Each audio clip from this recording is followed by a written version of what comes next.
మోడీ పెద్దోళ్ళకి దోచిపెట్టాడు, ఏదైతే రుణమాఫీలు చేసేసాడు పెద్దోళ్ళకి అని పదే పదే కమ్యూనిస్టులు, కాంగ్రెస్ పార్టీ, ప్రాంతీయ పార్టీలు కథలు చెప్తూ ఉంటాయి.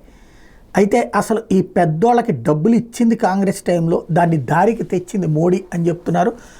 కాంగ్రెస్ పార్టీ పట్ల అపారమైన ప్రేమ చూపెడుతూ వచ్చేటటువంటి రఘురామరాజన్ తాజాగా ప్రింట్ అనే పత్రిక ఇచ్చినటువంటి ఇంటర్వ్యూకి సంబంధించి చాడా శాస్త్రి గారి ఎక్స్పర్ట్కి సంబంధించిన ఒక కథనం చూద్దాం. ప్రభుత్వ రంగ బ్యాంకులు గతంలో ఇచ్చిన లక్షల కోట్ల రుణాలు అసలు మోడీ ప్రభుత్వం 10 సంవత్సరాల్లో ఎందుకు రైట్ ఆఫ్ చేయవలసి వచ్చిందో రాజన్ వివరించారు. అప్పట్లో ప్రపంచంలో వచ్చిన ఆర్థిక సంక్షోభం తర్వాత మన దేశంలో అంతకుముందే ప్రారంభించిన పలు ప్రాజెక్టులు ఇబ్బందులు ఎదుర్కోవడం మొదలైంది.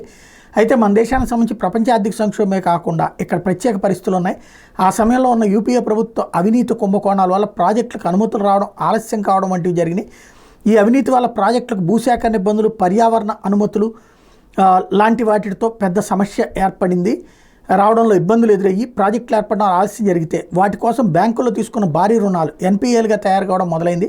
దీంతో బ్యాంకుల్లో ఎన్పీఏలు అంటే నిరర్ధక రుణాలు పెరిగిపోతూ ఉండటంతో అవి ఎన్పీఏగా కాకుండా ఉంచే ఉద్దేశంతో రిజర్వ్ బ్యాంక్ ఆ రుణాల చెల్లింపుకు సంబంధించి కాలపరిమితులు పెంచుకుంటూ పోయింది. దానివల్ల అప్పటికే ఆ రుణాలు నిరర్ధక రుణాలుగా తేలిన పుస్తకాల్లో మాత్రం వాటి అంతా సవ్యంగా ఉన్న రుణాలాగానే బ్యాంకులు చూపించేవి. అయితే 2014 వచ్చేసరికి రుణ చెల్లింపుల కాలపరిమితులు కూడా పెంచే అవకాశం కూడా లేకుండా పోయింది. ఎందుకంటే ఇంకా ఇలా కాలపరిమితులు పెంచుకుంటూ పోతే బ్యాంకులు భవిష్యత్తులో తీవ్ర ఇబ్బందులు ఎదుర్కొంటాయి.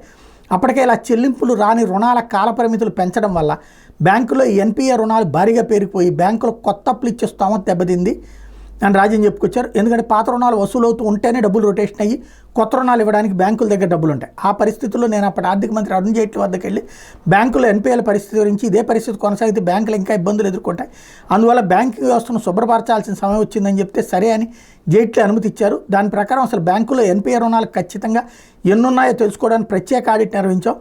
ఆడిట్ జరిపించడం వల్ల మేము ఊహించిన దానికన్నా భారీ సంఖ్యలో ఎన్పీఏ రుణాలు బయటపడ్డాయని రఘురామన్ చెప్పారు.